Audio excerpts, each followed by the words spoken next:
The Guns on Pegs podcast is brought to you by iTap Group.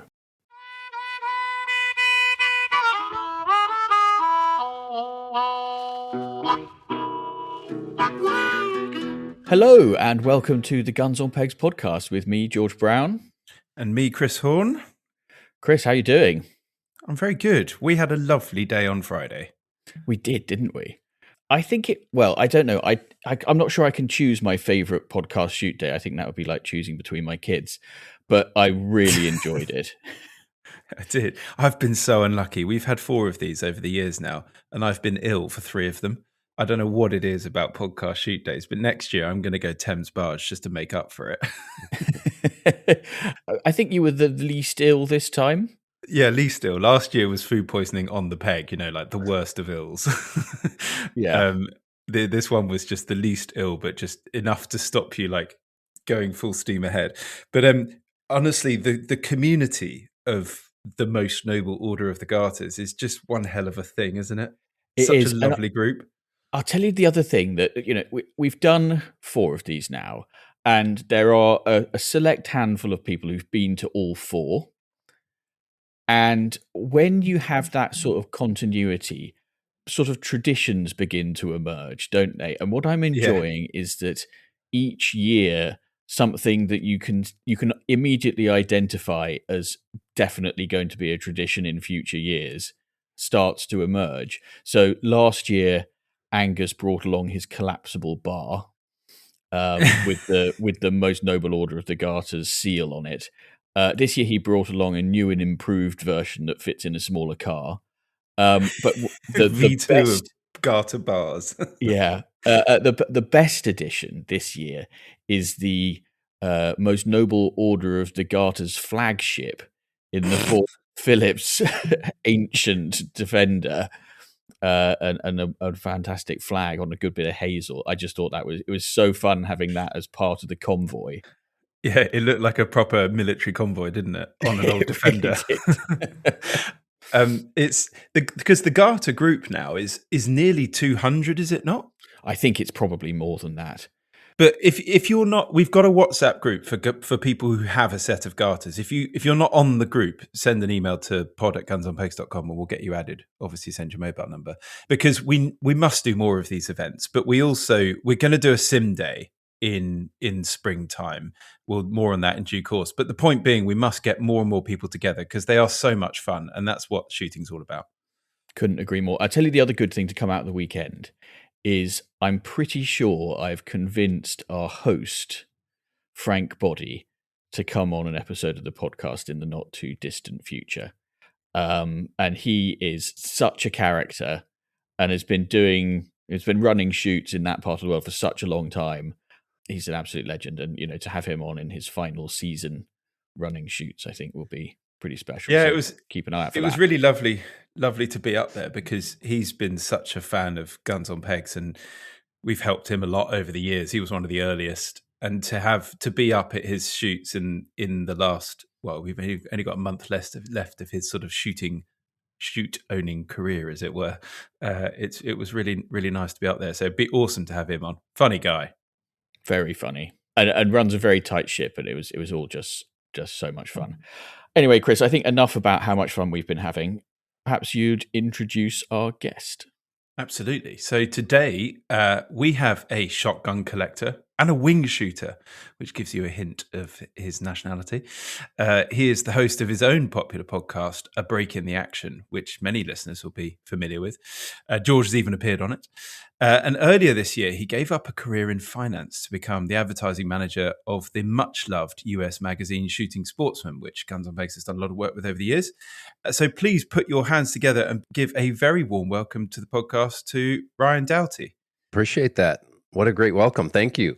Good to have you with us. Well, Ryan, it's lovely to have you on, and it's been quite a long time in the making. In the end, because I think it was in 2021 I came on your podcast. Yeah. So yeah, it's lovely to have you on, and it's even better that you're in the same time zone as us, so you can enjoy a drink with us. You even immediately elevated my little fledgling product podcast, A Break in the Action, with that interview. So I appreciate that. You were the first celebrity that I think that I had on there. God, don't say that, Ryan. Not sure how I feel about that, really. But so you're in the UK. Hold on, where in the UK right now? I am sitting in the Pack Horse Inn in is it Moulton, South Moulton? I didn't write down exactly where I am. I'm in a little village not too far outside of Newmarket, in a room, and I've just enjoyed a wonderful week here shooting in the countryside, and had a great group of friends travel over. Second year in a row that I've shot with these gentlemen. So just a great trip, the tail end of a great week. So the shoot that caused us to start Guns on Pegs 18 years ago is about 5 minutes from where you're sitting right now. Really? So know it well, yeah. Lovely part of the world. Yeah. In Suffolk, yeah. And of course, you've been hanging out with one of my co-hosts, Chris. I don't think you've ever actually done a podcast with Jake, have you? I haven't. No, but so actually you've been at the game fair. Oh yes, yeah. So you've been shooting at Branches Park with Jake as well, and he's been looking after you. He has, yeah. Jake's a fantastic host, and we've gotten to be good friends over the past few years. There's a crazy story about how kind of he came into my life just with an odd Instagram message one day, and to be honest with you, it almost changed the trajectory of my shooting life, that message. So we laughed about that a little bit this week, but I owe a lot to Jake. Jake really was the catalyst that took driven shooting in the UK from a bucket list item for me for many, many years to a reality. And I'm very, very grateful to him. And since, I've shot Branches a couple times, shot other parts of the country, or in the UK, Wales, and in the southern part of the country, in England as well. So it opened up a lot of doors for sure. Awesome. Fantastic. Well, you're in a pub. It's Friday evening. What's that you're drinking? Well, so I'm upstairs in my room, obviously, but the first thing that I'm drinking, and I'm going to have to be a little bit careful with this, because one of our shoot friends brought a gift for the group. His name's Gene, and Gene has a buddy named Rob, who apparently home brews grappa. So I think that could be the first on the Excel spreadsheet. That could be the first entry for grappa. I'm not 100% sure of that. I usually, as a life rule, I make it kind of a standing rule not to drink, homemade brown liquor. It's a little bit menacing when you look at this, Microsoft Word printed label that just says Maple Monk 90 proof. I don't know anything else about it other than Rob made it and gave it to Gene, and then Gene decided to share it with our group. I'm not very familiar with grappa, but it's brown, it's hot, it's a little bit kind of raisiny, I'd say. I'm not sure what year this was produced. It would probably stand well to get a few years on it, maybe. Grappa's serious firewater. And then I've got a back of this is from the pub downstairs, Beavertown. Was it Neck Oil IPA? Neck Oil. Does that sound right? Yeah. That has been on the pod before, because that's now quite a popular beer, but it's a nice one. Yeah. But grappa, I think, could be a first. So that's cool. I mean, Jake's in charge of the spreadsheet, so he would know. Yeah. If you see me on the video, and for the listener, we've got kind of a closed video. If you see me fall over out of my chair, that means that I got too deep into the bottle of grappa here over the next hour or so. So I'll try not to do that. But it's a wine bottle. It's a wine bottle sized bottle. So if you got anywhere near the end of that, you're in a lot of trouble. Fantastic, Chris. How about you? What's that you're drinking? I'm absolutely besotted with this stuff at the minute, and so I have a Guinness in a Guinness glass, which I stole from a pub. And it's just really enjoyable. I over the years I've sort of drifted off lager almost entirely now. Where when I was younger, you most people sort of start on lager, don't they, when you drink beer? Yeah. And it sort of got to the point now where I almost can't really drink a lager anymore. And it's bitters and stouts. So yeah, I've got a Guinness just because We had a few of them the other night with the GOP team for the Christmas party. And you've recovered from that, so that's good news. Is the Guinness glass a souvenir from the Guns on Pegs Christmas party? No, I can't actually tell you where I got it from because I get myself it in trouble. Must cost them a fortune in glasses because they provide them all to the pub, right? I reckon the half-life of a Guinness glass in a pub is less than 6 months. There was an article the other day saying it was the most stolen item from pubs in London now. Well, I mean, I lived in a house in London. We stole, 2 or 3 every week.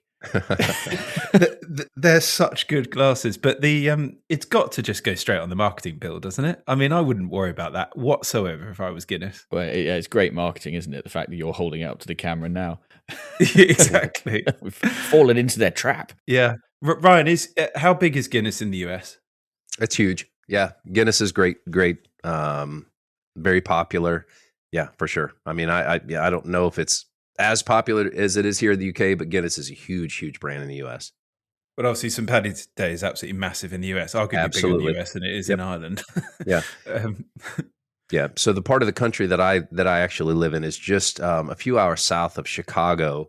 And, Chicago and Boston probably have the biggest St. Paddy's Day celebrations. And yeah, you can't, you pretty much are wading through the streets in Guinness by the end of the celebration for sure. Do you know, I've got a strange fact for you, but there's more people of Irish descent in New York than there are in Dublin. Interesting. I mean, claimed Irish descent, presumably. I don't know. Weren't you telling us a stat about a pub in London that sells the most Guinness of anywhere in the UK? Isn't Devonshire? That the one the Devonshire in it wasn't me actually, it was Digby saying that, but the Devonshire in Mayfair. They sort of got on that trend of saying we have the best Guinness. I mean, it was a bit of a claim, but they did sort of back it up by pouring it frequently and looking after it and pouring it well. And it sort of just made people feel like it was the best Guinness. So now it's absolutely rammed. And now we're talking about it. The whole split the G challenge doesn't hurt either. We see a lot of people that don't even drink Guinness in the United States just want to try the split the G challenge. So I refuse to do split the G. I do the line above it. Because split the G came about from social media, and the original the line above it, just like the top of the word. So I'm just being anti-social media. George, what do you want? Well, I am, as more often than not, I'm on a glass of whiskey, and this one is a bit of an unusual one because a good friend came to shoot the other day who lives most of the year in India, and so he has brought me an Amrut Fusion single malt whiskey, which is made in Bengaluru, which is 3,000 feet above sea level, apparently. Barley grown in the foothills of the Himalayas, but with peated barley sourced from Scotland, and then oak barrel aged, and it is really very good, actually. That's cool. I'm given to understand that most Indian whiskey is not very good. But, I was about to say, when you've got a country of that size with that level of variation in elevation and climate and stuff, you wonder, like, you can produce a lot of good stuff, but that's interesting if they're not very good at that. But this one is. It's lovely, and it's just got a little bit of peatiness to it, but otherwise it's just very clean and easy to drink. It's lovely. So yeah, I think that's my most exotic whiskey so far, apart from maybe that Kiwi one that I spent an absolute fortune on at the game fair one year. So yeah, it's lovely. Perfect. Is bourbon as big? Well, it's obviously not as big here in the UK as it is in the US, but I mean, are you pretty familiar with bourbon? Better bourbons? I know that, I saw in the pub downstairs, they had the Jack Daniels and the Southern Comfort. I mean, I'm talking a little bit nicer bourbons. No. Not as big. I think that, the Scots and the Irish have got the UK whiskey market pretty well sewn up. As you say, you'll find Jack Daniels everywhere. That will always be around. But I think, they make so much in Scotland and so much in Ireland that they just never have quite cracked it. And certainly, you'll see a fair bit of bourbon in the supermarket or on the shelves of the off license when you go in, but nothing like as much as the whiskey shelf. The Scotch shelf or whatever. I think that's about right, don't you say, Chris? Yeah, I reckon.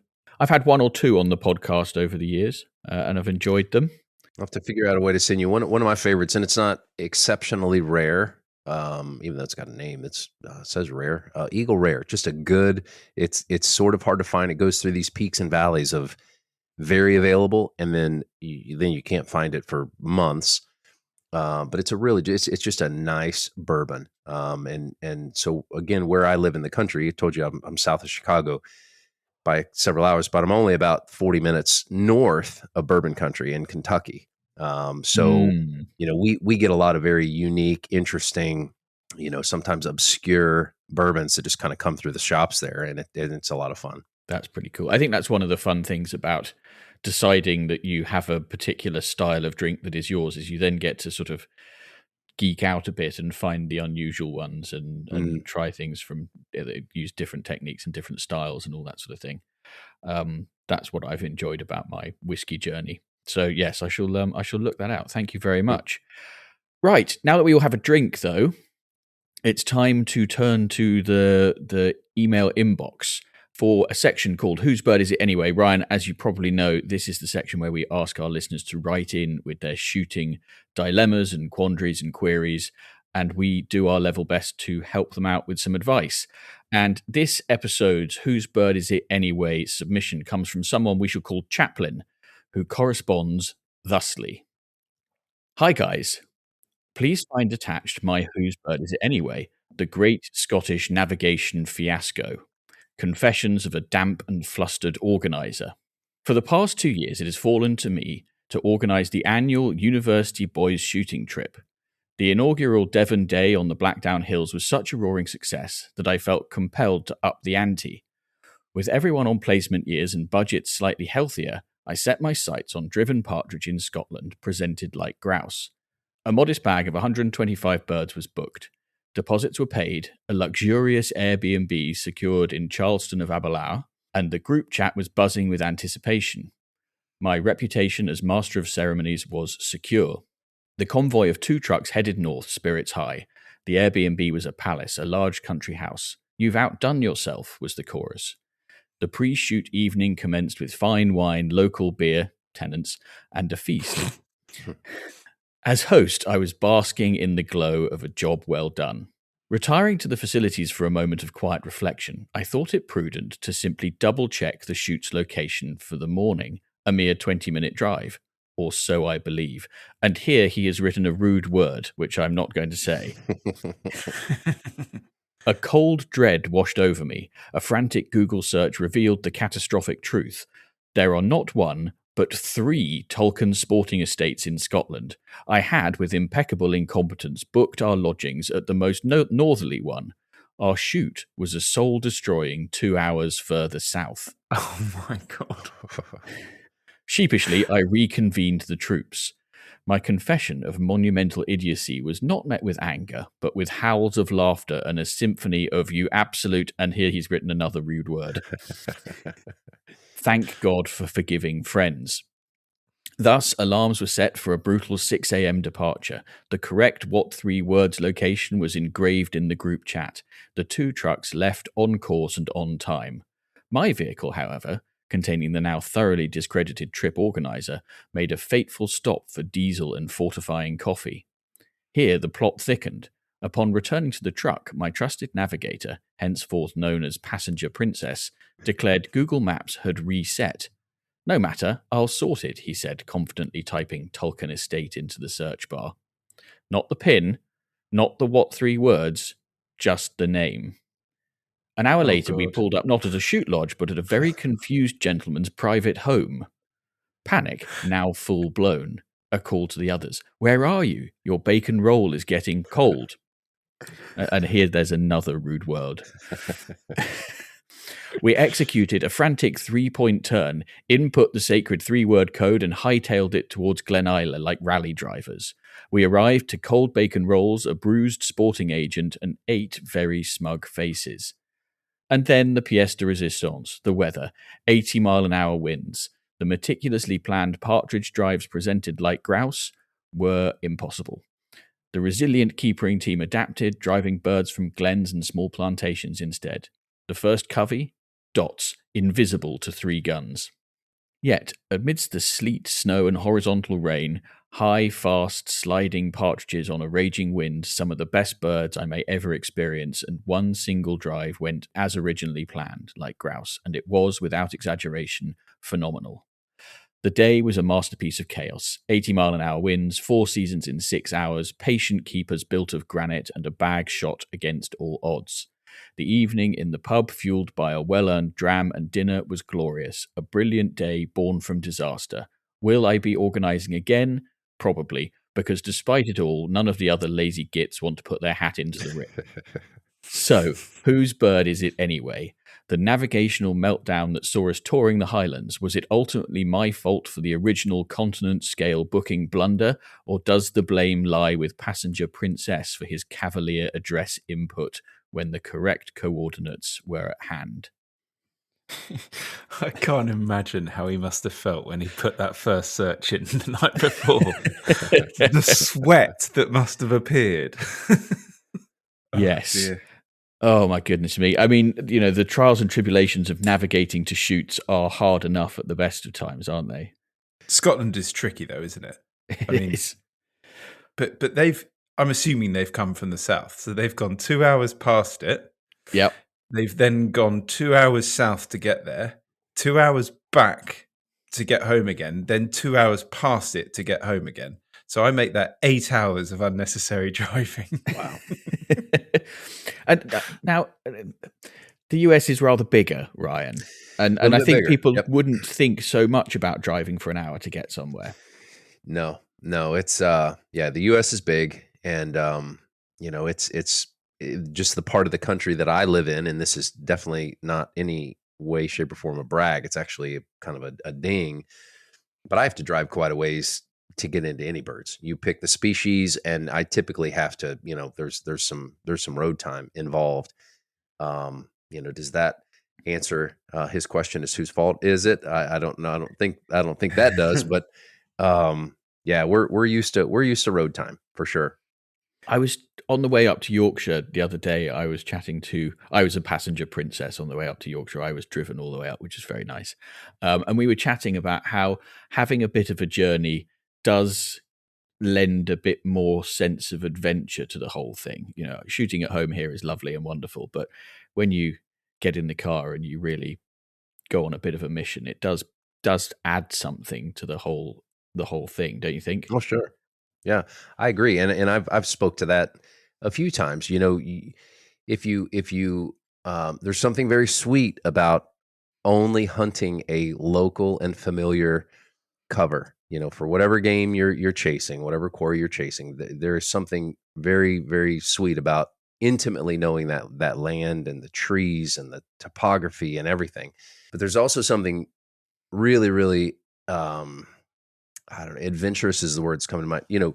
New smells, new flora, everything brand new, and you just feel like you're on another planet. And in the U.S., I mean, we've got the ability for you to do that. You can be out west, you can be hunting desert quail, you can be in the high plains prairie, you can be in the grouse woods of the Northeast or the upper Midwest. It's very much varied, and it keeps it very, very interesting. So I wish that I had more local hunting that was available to me, but I'm in no way critical of the fact that because I have to travel, and I've been to some really amazing places, behind dogs, shooting birds. It's been great. Mm. So, Chris, who are you laying the blame at the door of here? I think the organizer has got it all on his shoulders, and I just don't think it's a bad thing, though. I imagine how much he was sweating when he realised, but I'm really glad of his mate's reactions. Basically, for what Ryan was just saying, I've been a long time advocate of the shooting trip, and having done many trips to Scotland with friends. And you're absolutely right. When people spend, I don't know what the number of the amount of time is, but there is a time that is spent in the car that makes people very excited at the bar afterwards.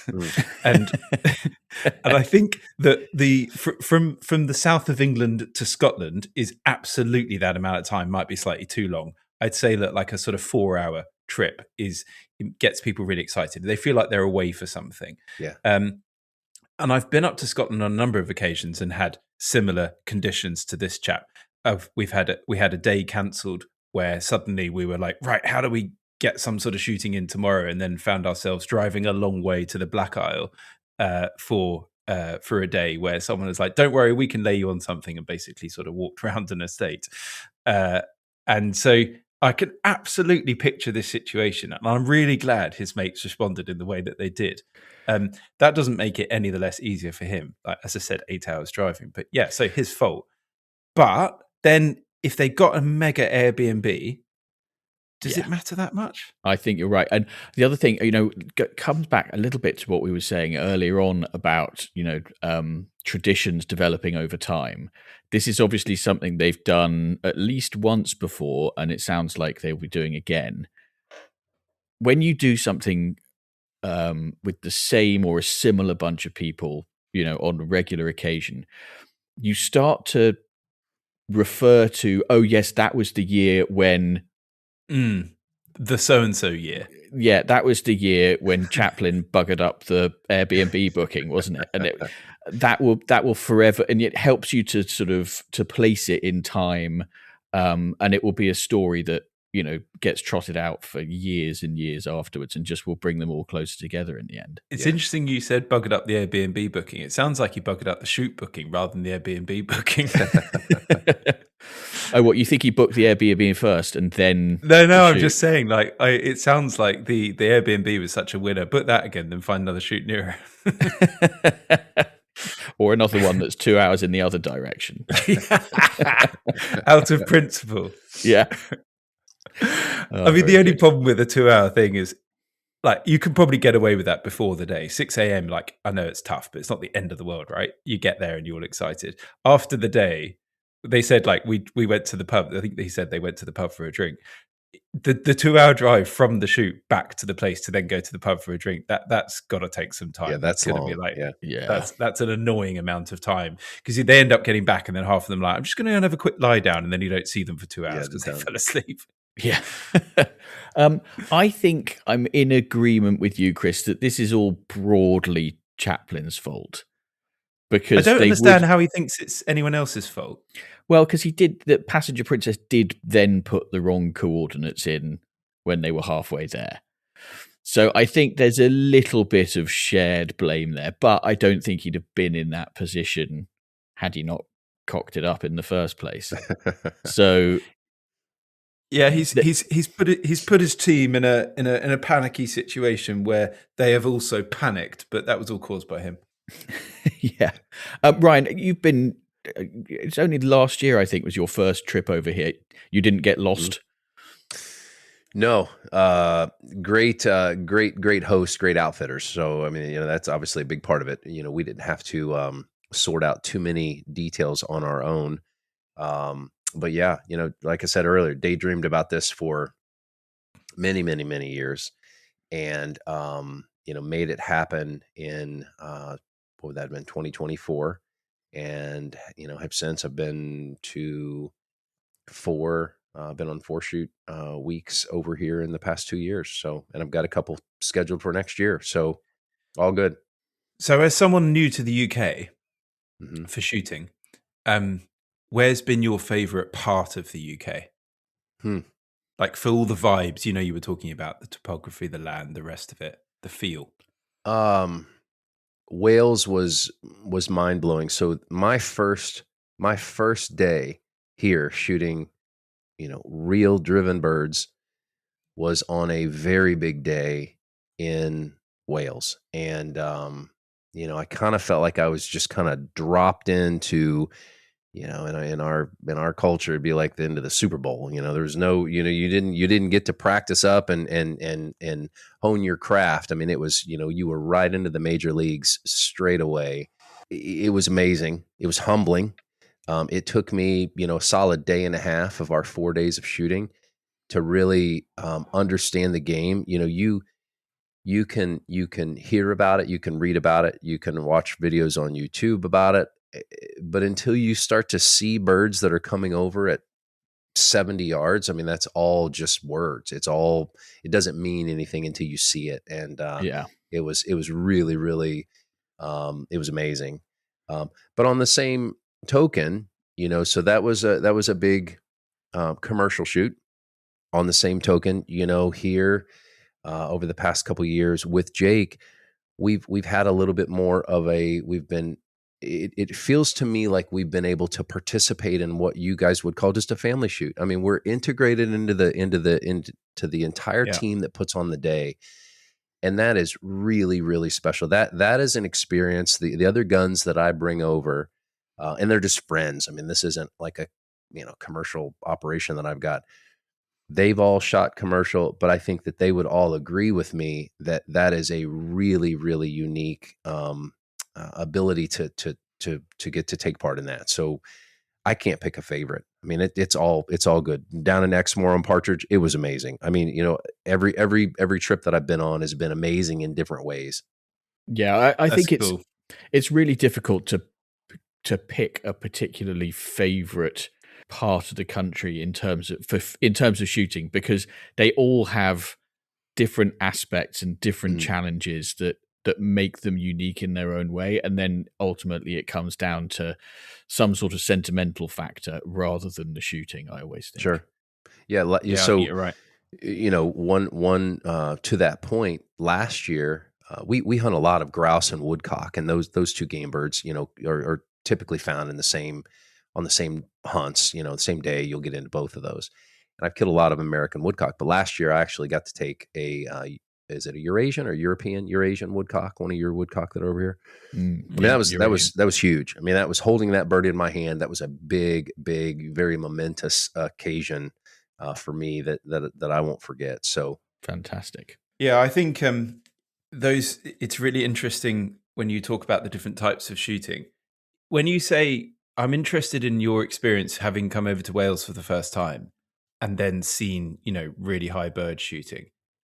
If it's that great, why don't Americans do lots more of that in the States type of thing? I know you've got bag limits. Which makes it quite tricky. But if it's that great, why isn't there more of that? I think a big part of that is it takes, those birds aren't put out there the night before. I mean, that is a year-long endeavor to make that happen. And we have what we'll call in the States put and take hunts where you basically will check into the lodge in the morning and let them know that, hey, I'd like to shoot a dozen or 20 birds, and they'll go put them out. And me personally, I don't really get that much out of that style of hunting. I don't want to cast any shade on anybody that's how they get out and experience wing shooting. I've got my own dogs. They're pointers. I like to get out and work dogs. And to me, a great day can be, chasing behind two pointing dogs for 6-7 hours to get, 4 points and maybe 2 or 3 birds in hand. I mean, that's as successful of a day as having X amount of 100 birds coming over me and, in a gun line. It's this nuance in wing shooting, and there's a lot of it. And the US and the UK, we don't own it. There's other parts of the world where they've got their own nuance. And I love it all, and I don't pretend to know all the different styles and varieties, but there's a lot to be, liked for each one of them. None are better than the other. They're just all different, but they've got, really nice qualities, I guess, for each one of them, for sure. A true game shot in the UK would say kind of what you said there. Like they appreciate all the different aspects. So there's a time and a place for all of it. Yeah. As I've now over the past couple of years been over here several times, traveled with a gun, gone through all of the, logistics and the planning and everything. I would love to hear somebody, and I don't believe that I've heard this before, so maybe this is a challenge for the Guns on Pegs team. We need to have one of you come over to the States and plug in and do it our way. The first thing I'll tell you, it'd be epically easy. You land in the U.S. We'll put a shotgun in your hands and cartridges on you. So logistically, it's easy, it's simple. But I'd love to hear I'd love to hear the reverse of what I've experienced, right? I mean, I Yeah. knew US style shooting and I was familiar with it there. It doesn't matter what state you go in, doesn't matter what quarry you're chasing. It's US hunting. And then to jump overseas and hunt in the UK, there was a learning curve for me to learn, how you do it, how you go about it, how you approach it. But I'd love to hear the reverse, because that would be an interesting thing to hear for sure. I can tell you from the Guns on Pegs team's point of view exactly what will happen straight away, which is, as long as it's a nice group and really friendly and they're there for the crack, they will love it. They would not care. The difference is it's just about that aspect. There's quite a few people in the game shooting world in the UK that go to pull the trigger, and quite frankly, we're not really friends with those people because it's not what it's about. But it's got a lot more to that. And so I think that we'd absolutely love it. And Frank, one of our colleagues, was over in the US last year, wasn't he, George? I think it was Canada. Oh, was it Canada? Yeah. I know we had a long flight. Yeah.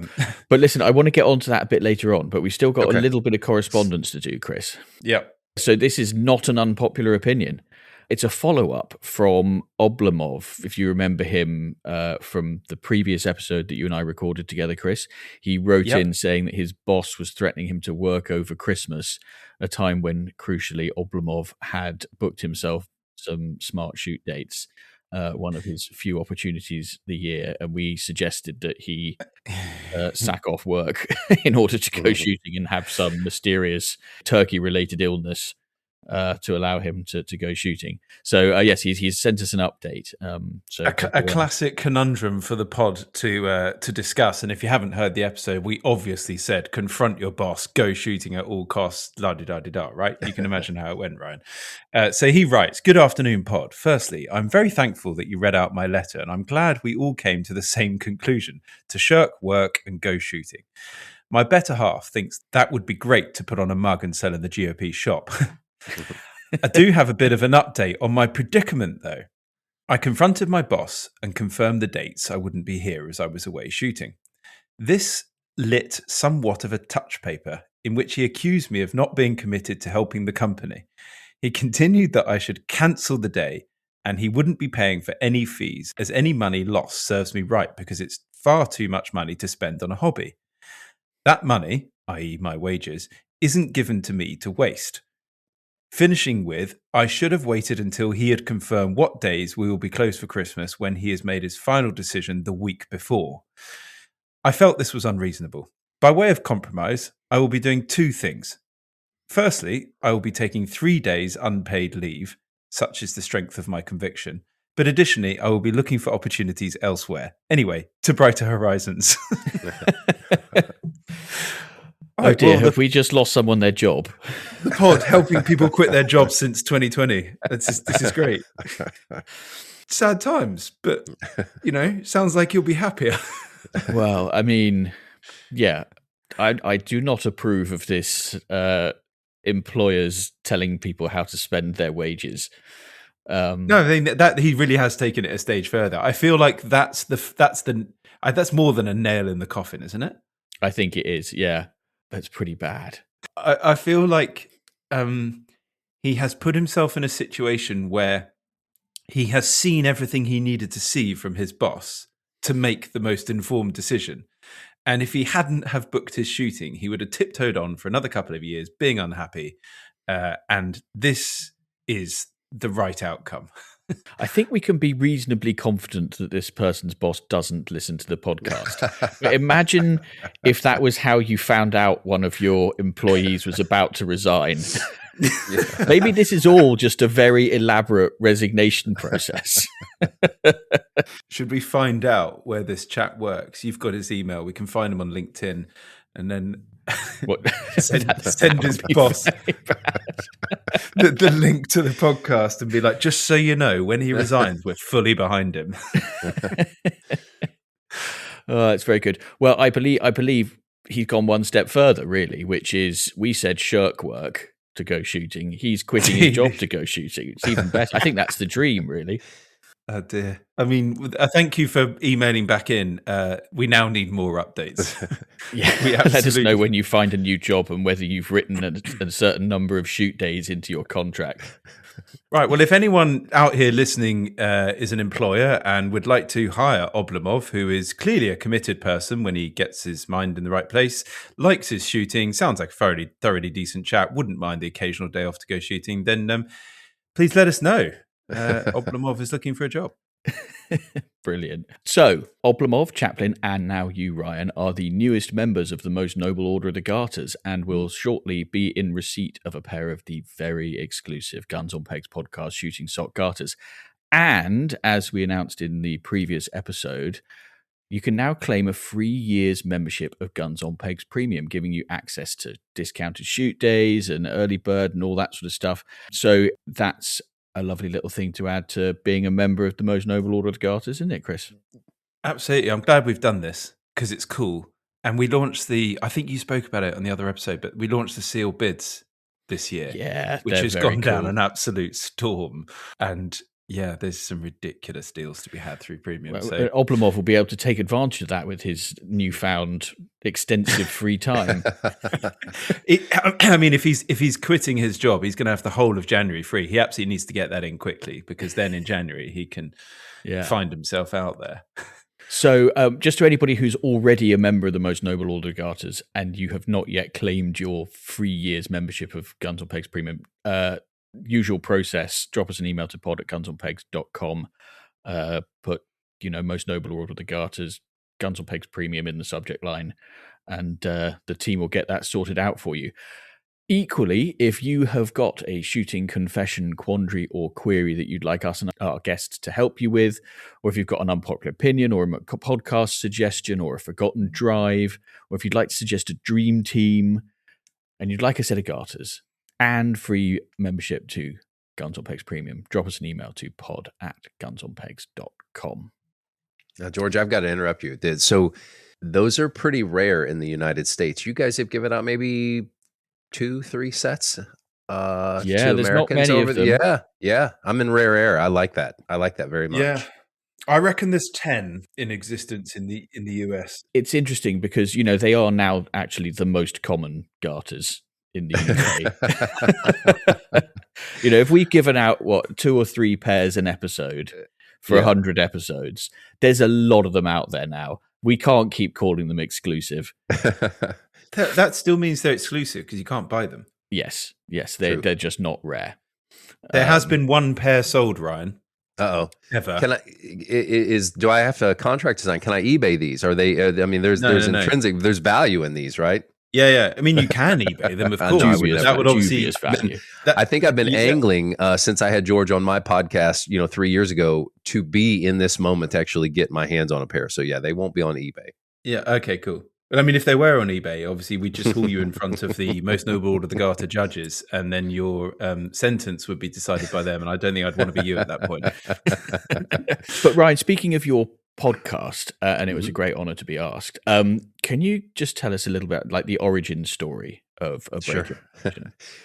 Well, it's not very sexy, I can tell you that. So again, I've got a career in banking at 28 years in finance. Not an incredibly interesting topic to talk about. I've been a wing shooter and a shotgun collector, and for many, many years. And I can remember one day after work, this is in probably early 2019, having a beer with one of my work buddies. And he's not a shooter, not a hunter, not a shotgun guy, but he had been around me long enough to hear me kind of talk about all these things that get me all excited and things. And I told him after a beer or two, I said, I think I'm going to start a podcast. And he looked at me and probably immediately smirked and made fun of me and everything else. It's like, why would you think to do that? I have no skill in media or in broadcasting or in interviewing or in anything that logically would say, a podcast would be a next logical step. I'm a banker. And I told him, I don't know. It seems easy enough to do. And, so once we got beyond that, he said, well, what are you going to name it? And I said, well, and I had a couple of names in my head. And this guy, his name's Scott. Again, not a shotgun guy, not a hunter, not a shooter. He had heard me over the years talk about the fact that, yes, I love shotguns, but it's specifically break action shotguns, right? I mean, we have pump shotguns, we have semi-automatic shotguns, we have bolt action shotguns in the United States. So I always was very deliberate with him. I like break action shotguns, side by sides, over and unders of all types and varieties. And he said to me at this bar, he said, well, what about a break in the action? And it was literally that moment that took this from probably a half-baked idea. That name in my mind was so good that it's like, okay, you've now got to create this podcast because that name is so good. So that's where it started. You say that because I've got in our notes here, sidebar, such a great name. Did you do a little dance when you came up with it? I mean, it's perfect. I've got to give him credit, and I tell him I still talk to him a lot and often, and he's waiting for royalty checks. I mean, those really, as you guys know, podcasts, you don't retire and get rich off of these things, but it's a great name. It's a fantastic name, and to be honest with you, that name, when early on, especially when I would reach out to people and explain what it was that this project that I had, and I would admittedly say I'm a hobby podcaster. George, you probably got this email. I think that name, it gave me, it opened doors that the product, even at that point in time, did, especially at those early days, because, early on in 2019, even a little bit into 2020, it was kind of erratic. I'd put out 2 or 3 episodes over the course of a couple of months, and then it would go dark for 5 months. And then I'd get, charged up and do it again. And then it would go dark again. So it was very erratic. But yeah, the name's fantastic. I've been happy to ride the coattails of that great idea now for 6 years, going on 7 years. That's fantastic. And so for anybody who hasn't heard it, and the name kind of gives it away, right? It's a little bit of a little moment, 45 minutes or whatever, quite heavily focused on shotguns and your, and that's why the name conjures up both the taking a little time for yourself, pausing and relaxing, and it is a very relaxing listen, and your particular passion for shotguns. So it's absolutely perfect. So shotguns, then, specifically break action shotguns. How many do you have now? So I have, again, laws are very different in the United States as far as how we store our shotguns. A lot of guys will store them in safes. I actually have a gun room in my home. It's off the room off of my office. And when I designed and built out that gun room, I created kind of a self-imposed limiting number of slots. So I have 16 slots in the gun room. And, that would be for my better doubles, my more interesting doubles. Again, I'm an American, so we've got all kind of type and variety of guns. So I've got other guns that are stowed away in other places. But if you're talking about shotguns, it's never more than 16. My wife likes that because it also feels like there's at least some guardrails on this hobby that I've got that can really quickly get out of hand. But so if I'm out of space, then I have to start looking at, okay, those tough choices where maybe it's a 2-for-1 trade up kind of a thing. You take 2 guns that are of a medium level of value, and you combine those to get another one that's higher value, but that allows you to stay within that 16 gun confinement. So I think right now, to be honest with you, I think I've got 13 right now. I've got some room in the rack right now. I've been doing a little bit of buying over the past couple of years, buying up, and some interesting guns that have culled the herd maybe just a little bit. But yeah, shotguns are fun. There's, unfortunately for you guys, there's a lot of your wonderful, fantastic, British, English shotguns that are making their way into the United States right now. And I'm sad for you guys, but very happy to be on our end, the receiving end of a lot of those great guns. Yeah, I can totally understand why that might be. It's funny you mentioned the 16. It's a great way of doing it, imposing a limit on yourself so that you can kind of, it's quite a big limit, but it's still a limit. I heard I heard Chris Evans, radio presenter in the UK here, talking about this morning in reference to cars, saying when you get a garage, or like if you're really into your cars, you get a garage that can take 4 cars, and then that stops you buying any more. So you have to switch out your cars if you're a car nut. Exactly the same thing. Get a gun cabinet with a specific size. Don't go more than that. That's your restriction. Go on then. So what's your favourite of all time? Oh, goodness. Well, my simple answer to that is it's always the most recent acquisition.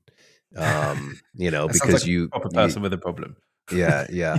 Now, my most recent acquisition is not anything epically unique or super rare or anything like that. It's just it's a 687 gallery gun, EELL gallery gun that honestly I think I might ultimately end up leaving here in the UK. So it was kind of bought for a purpose. Prior to that, and the gun that I actually have with me on this trip is a gun from a maker that Avian actually has. It's a FAMARS. It's an Abbiatico and Salvinelli Excalibur Deluxe. Just a fully Italian, engraved shotgun, but I've enjoyed having that this week. With the exception of at one point that's a drop trigger action gun, and I think Jake actually may have a photo of me working the safety wrong and actually dropping the trigger out in my hand right as a beautiful pheasant was coming overhead earlier. So again, glad he's in photo work and not video work. That'd be a little harder to explain, but it's a great gun, beautiful gun, stunning wood. I'm a wood calls to me a lot, so a lot of the guns that I've got just have these epic and amazing sticks of wood on them. So 2 Italian numbers in there. Out of coincidence, I've got not too far before that, I bought a wonderful 1898 Henry Atkins, 1898 or 1891. I'll have to double check that. Henry Atkins side lever side lock, stunning gun, shootable gun. Wesley Richards, Woodwards. Then the American classics, L.C. Smiths, Parkers. I don't own a Fox right now, which is probably a notch that I could fill with a Fox. Competition guns. I've got a DT11L is what I've shoot clays with, and I've got some unique. I went through a phase where I was into ribless guns, so ribless over and unders.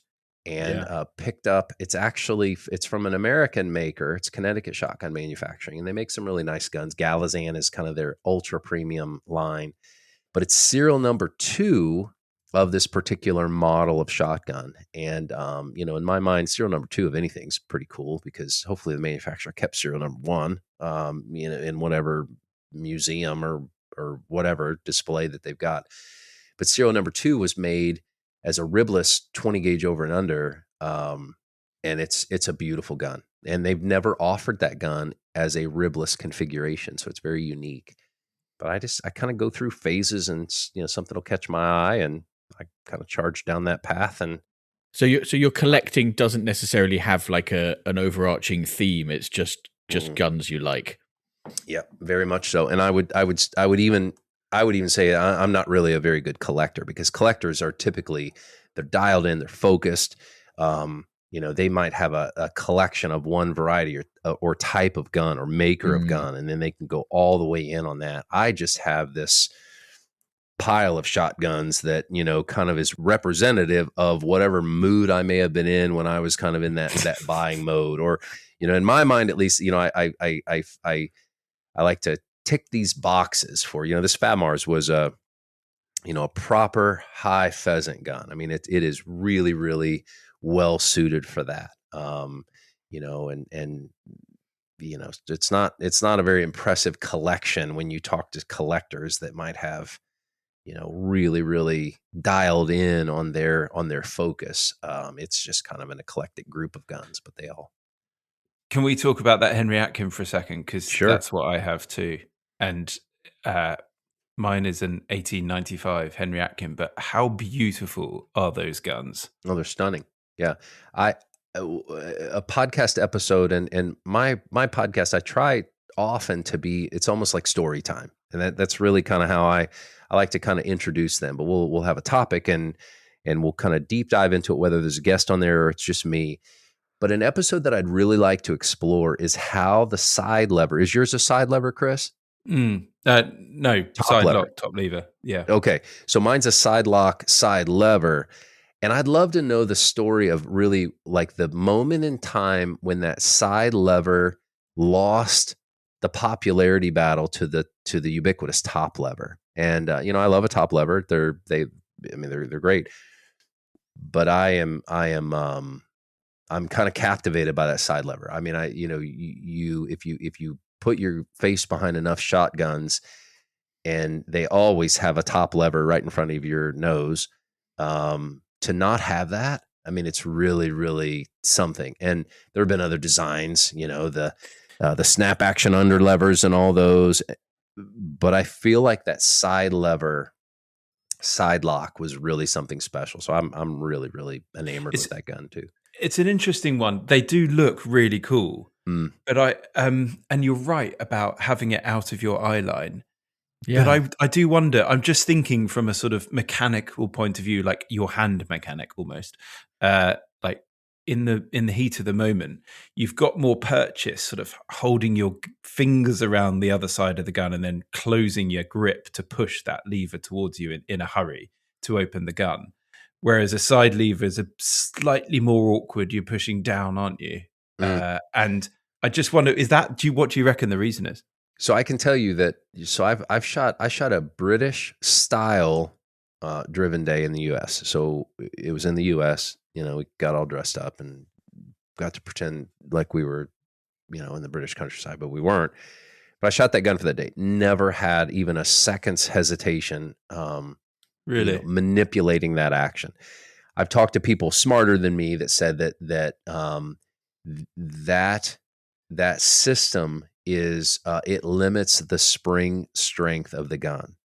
And that makes sense. And I don't ever pretend to be some of the people that shoot. I mean, they can talk circles around you in the mechanics and the engineering of these guns. I'm just a fan, right? So that's probably where it lies. It probably wasn't an aesthetic choice, one over the other. It was probably one of them just purely functioned better, and it allowed for more robust action, systems, heavier springs, and that makes sense. I saw one not recently that was a Stephen Grant, and obviously he worked with Henry Atkin after they were on their own, which is interesting. Maybe they had both of them particularly enjoyed that action. So yeah, I mean, now you've got Atkin, Grant, and Lang, and Lang of that trio is probably the one that I know the least about. But yeah, Henry Atkin and Stephen Grant, I mean, great. And they almost look like twin guns. I mean, you look at when they were independent of one another. If you squint your eyes, it's really hard to tell one from another. Didn't they both work at Purdy? Mm-hmm. Yep. Mine is right on the top rib. It says Henry Atkin of Purdy. Yeah. Oh, really? Mm-hmm. Yeah, and that must be like, I reckon if that's going to be then before my one. So if you were saying 1891 or 1898, my guess then would be 91, because mine doesn't say that, and I reckon a few years later he probably dropped saying that. But I feel like they're all inspired by that sort of Purdy look. The light rose and scroll engraving, color hardened screws. It's quite classic Purdy, isn't it? Right. Yeah. Beautiful gun. So you mentioned it earlier that Americans, and I think this is how most Brits would probably think about the American shotgun culture, is that most people are using a pump action or a semi-auto or something like that.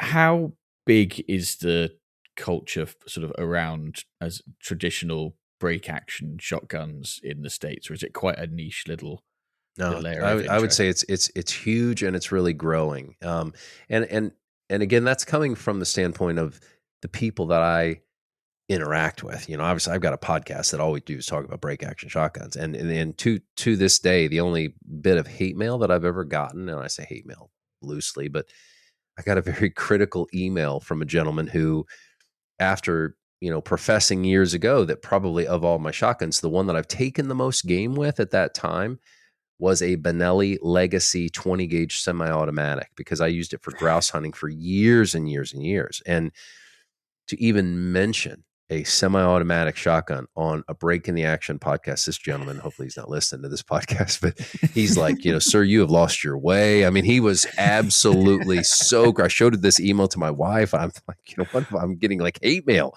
But they're break action shotguns side by side, whether they're modern or vintage, over and unders, whether they're modern or vintage. There's a huge culture in the United States. And, I run pointing dogs. And when you've got a dog, when you're working heavy cover and you've got a dog on the ground in front of you, I mean, I think it's just, even from a safety standpoint, it's so much nicer to have a gun that you can render completely inoperable visibly to everyone around you. And you don't, Oh yeah.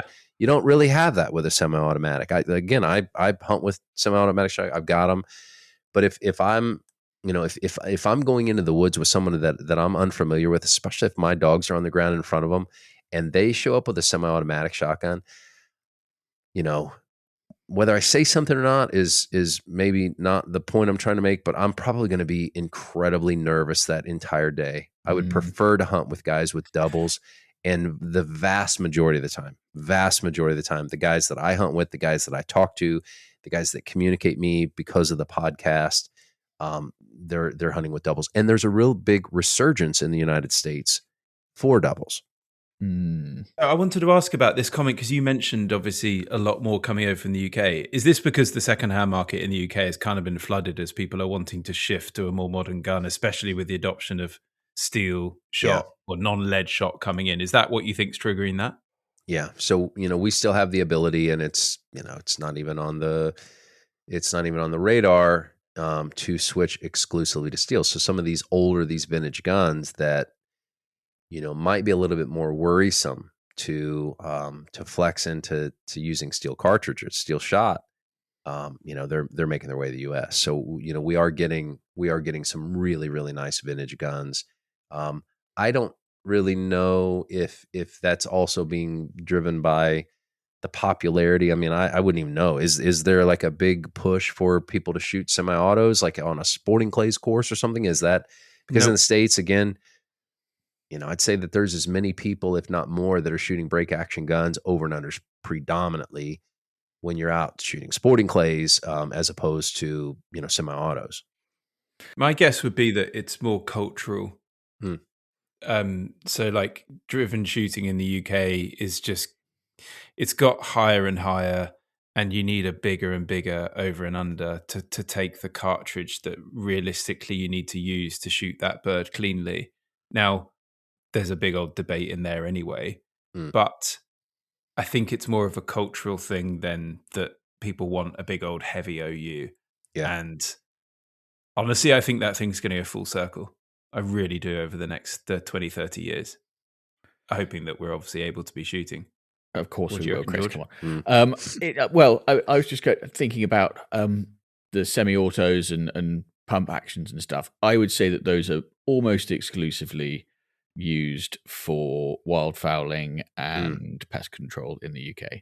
Yeah, my duck gun is a Benelli Super Black Eagle. I mean, it's not beautiful, but it is just a monster. You can push yourself out of a bog. You can use it as a boat rudder. You can throw it around. It will never stop. It's a great gun, and I'm a fan of that gun for a whole completely different reasons than this FAMARS that I was just gushing about. I mean, they've got their intended use, and so we waterfowl hunting.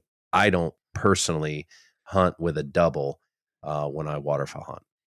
Yeah, we've always talked about that when you're out wildfowling, having a gun that you can whack in the rollock of a boat and then row with it is functional, double use. Oh yeah.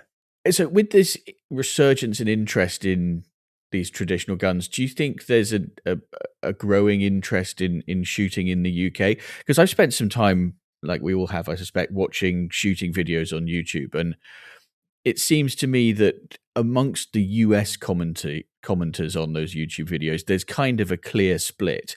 There's those who think of who kind of find the pomp and ceremony and the silly clothes and all the rest of it just ridiculous or even offensive, and then others, I'm assuming that you're in this category, who find it all just sort of fascinating and romantic and 100%. And you know, I've told stories before about, you know, going to those British style shoots in the United States.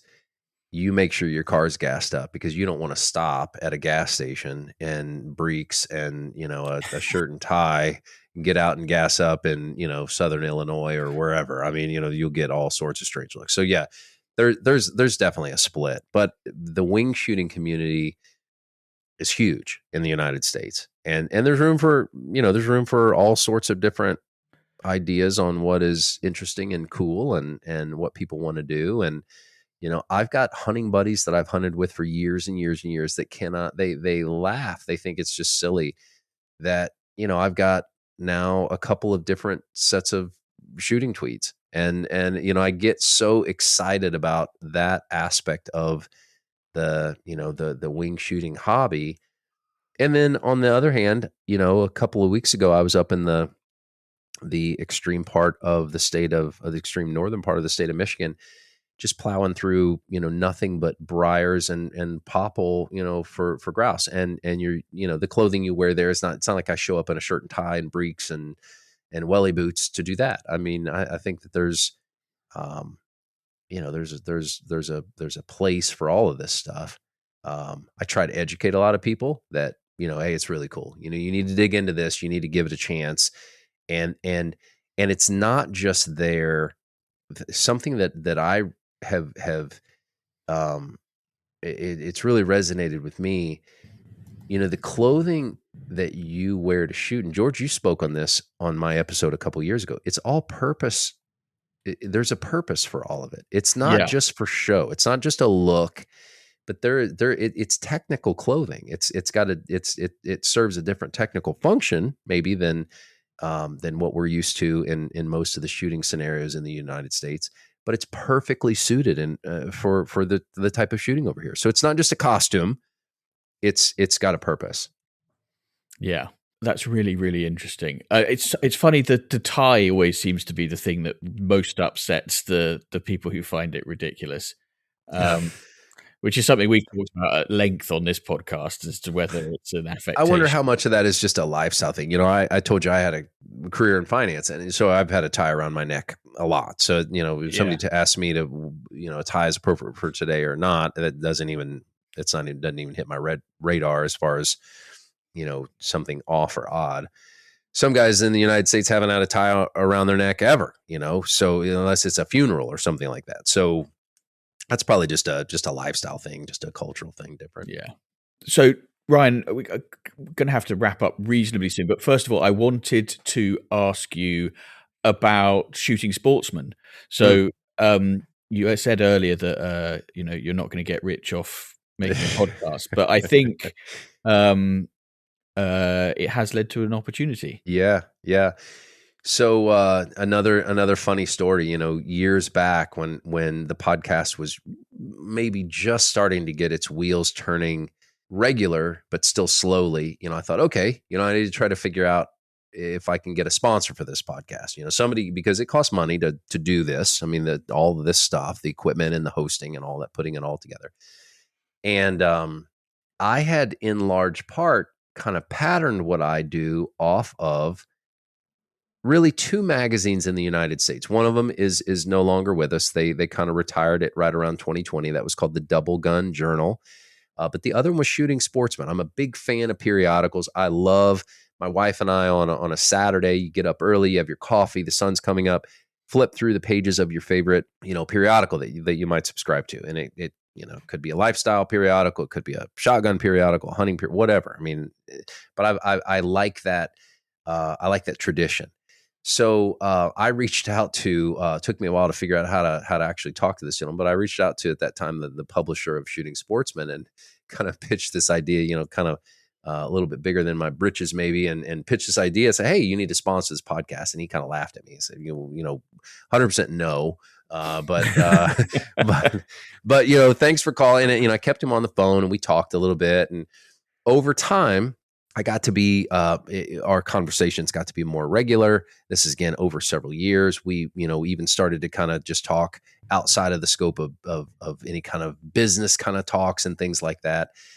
I met him or ran into him at a few of the big trade shows in the United States.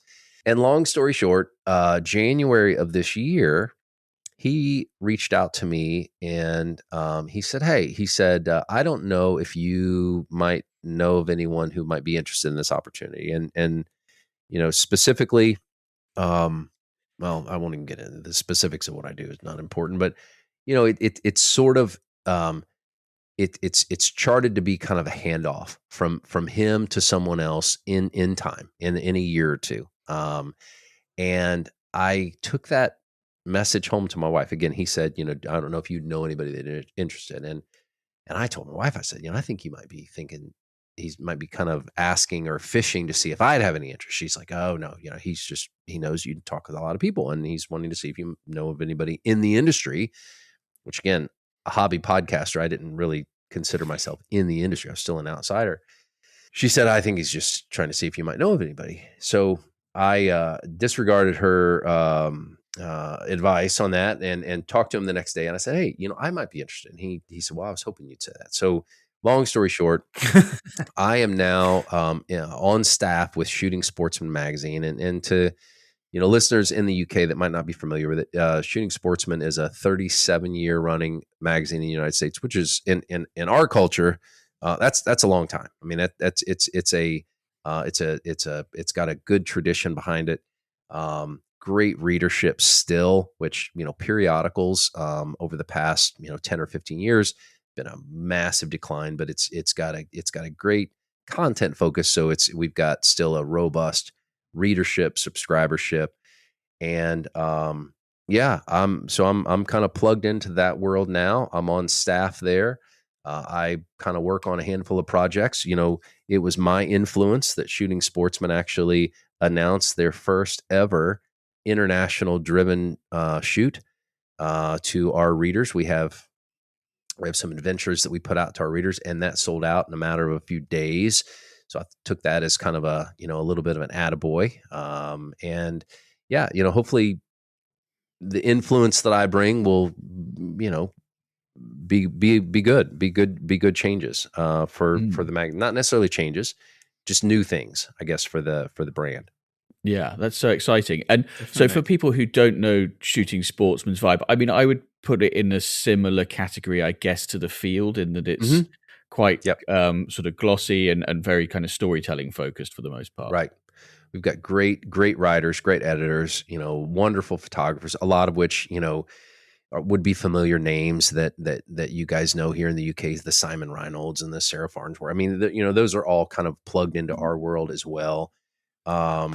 We really try, between the covers of the magazine, and this is a tall order, but we really try to cover all aspects of the wing shooting hobby. So again, from every, call it kind of financial level, whether you're just a DIYer, primarily in the United States, and you're hunting local birds and that's your thing, there's content in there for that, all the way up to, the aspirational bucket list hunts that you might, plan either at the top lodges in the United States or now abroad.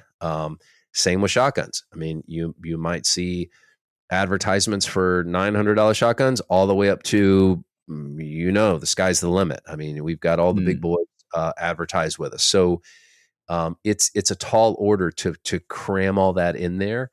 And certainly every issue doesn't have, a feature article on every single nuance of wing shooting. But over the course of the year, we give a very balanced and very broad, amount of content to all of that. Thinking about something you just said there about destinations. If I was then in a syndicate, well, I am, but with a bunch of mates in the UK, and we were thinking of going over to the US, what would you advise? Where should we go to give that sort of quintessential US hunting experience with a group of you, not just a couple? That's probably also Well, I mean, there's critical part. so many different styles of wing shooting you can do. You can get plugged in. You can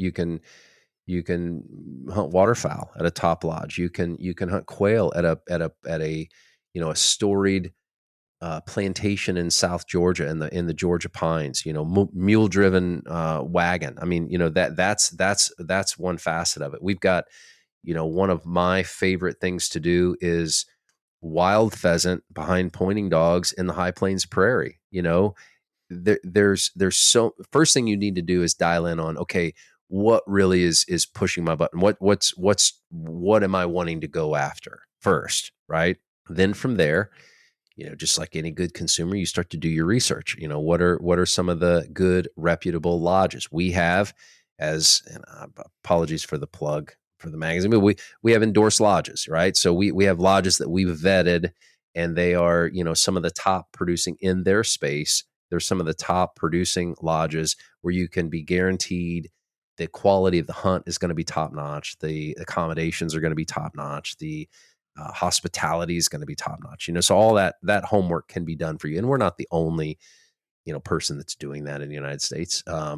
We also then have what we call reader and rider adventures. Those are hosted hunts, reader and rider adventures. They're hosted hunts where you can plug into one of those. If you're just somebody you're not coming over as a syndicate group of friends, this is just something that as an individual, you've always wanted to do, just kind of like me. You've always wanted to do. You can book into one of those, whether it be South Georgia quail, whether it be pheasant out west, chooker. I mean, there's a variety of those experiences, and know that, you're kind of getting a curated experience. You don't have to put in any of the legwork or really research those. We've done it for you. So yeah. And again, I'd be fascinated to sit down and talk to somebody who's done it, and from the UK to the US, to then on the heels of that trip, hear about their experience. Was it easier than you thought? Was it more challenging than you thought? What were the complicators? And, to be able to swap stories with them. Because again, I've done that now coming from the US to the UK. It would just be neat to hear the other side of that story. Well, the way that we wrap this podcast up now allows me to ask the follow-up question I wanted to ask anyway, which is with desert island shooting. And the scenario is this, and I want to know dream experiences, right? But you're probably going to say I'm going to come over to Wales.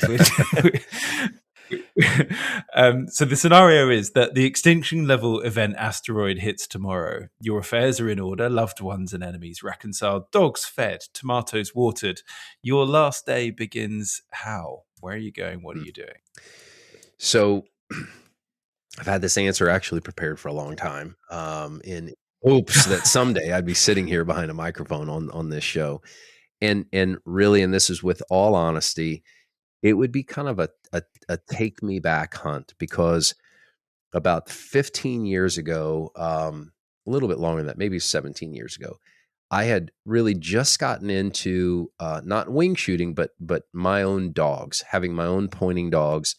I at that time I had two. I had a female Brock de Bourbonnais, and then I had a male wire-haired pointing griffin. And we've heard these stories about, in your dog owning life, you get one dog that's just that special dog that just holds that special place forever, and it'll never be, dethroned. And Jaeger, the griffin, held that spot, and trained both these dogs, myself, which isn't any sort of a brag. That means they were only about, mediocre bird dogs as far as the bird dog training goes. But, I'd trained these dogs myself, had learned the whole thing myself, had struck out on this adventure out into the high plains prairie, which is kind of the central United States, but starting to get west. So you're like western Kansas into Colorado and Nebraska. And we were just hunting, wild pheasant on public land. It's vast public land out there. I was with my dad. We took, I'm not sure if you guys are familiar with an Airstream trailer over here. Yeah. It's like a big aluminum can, right? We were in an Airstream trailer, and had just a magical hunt. Found a handful of birds, had, for in my mind at that time were some of the greatest dog work ever out of these dogs. And it was just this, everything kind of came together. My father, who is legitimately my best friend in the whole world, maybe aside from my wife, but I still talk to Dad, every day or close to every day. He was with me. We had walked miles and miles and miles. We had pointed some birds, taken some birds over points. I would love to just, using the Guns on Pegs time machine, give me another day of that trip. And so it's not super sexy. I'm not, it's fantastic. in a far off place, but from the kind of the romantic side of how I like to look at and remember wing shooting, that was a really special trip. It was, maybe 3 or 4 days. We were out there and it was just great. So I'd love to go back and have, another few days on the tail end of that trip with those dogs, with my dad, and just do it again. Fantastic. Importantly, which of your many guns are you taking? Oh, I had a terrible gun on that trip. So keep in mind, so you could switch that out. Oh, well, so I'll tell you. So I had, and I thought it was going to be a great gun. I had a Remington Peerless, which is not a nice gun. I mean, they're whatever. If I could go back and do it again, I keep the cast members all the same, but the gun would probably be a side by side, not because I shoot them better, but just because we're in kind of a romantic scene there. So a side by side. They're better for walked up though, aren't they? I find a side by side like easier to have over your arm, easier to 100%. Walk with, a bit more whippy. Yeah, 100%. A side by side's great. I don't shoot them as well as an over and under because I kind of learned shoot with an over and under. So to me, it's always just a little bit. It's a little bit, I don't want to say odd, but it's just not it's not what I'm used to seeing when I shoulder a gun. It would be a side by side. Gosh, I mean, it would be, let's call it a Wesley Richards drop lock side by side. I would say, shorter to moderate barrels, 26, 28 inch barrels would be great to just tote on the prairie. Don't need 30-inch barrels for that day. So yeah, let's do a Wesley Richards, which at this moment in time, I don't have one. So if you guys have got the keys to the time machine and you can make this happen, I'll get hunting for that next Wesley Richards. Deal. You could get a pair and then your dad could have one in that scenario as well. Good. You'd have the other. Yeah, sounds good. Very good. Great. Well, that's a fantastic one. I really enjoyed that. And I'm slightly jealous. I think I'd like to have been on that trip. Ryan, it's been fantastic having you on. Thank you so much for taking the time out of your trip. Gentlemen, thank you. This has been great. Thank you both very much. Oh, thank you, Ryan. Thanks for joining us. So before we go, all that remains for me to say is that there is a final reminder that you can get your hands on a pair of the very exclusive Guns on Pegs podcast shooting sock garters and a free year's membership of Guns on Pegs Premium by sending us your shooting dilemmas for us to resolve, or by sending us your unpopular opinions or your forgotten drives, sharing your podcast suggestions or your dream teams. Drop us an email to pod@gunsonpegs.com, and if we read it out in the next episode or any future episodes, we will send you some garters. I'll be back with Jake, Avian, and Sam in a couple of weeks' time. Need to work out how that's going to work with Christmas, but we'll try and do something. But until then, thanks very much for listening, and goodbye.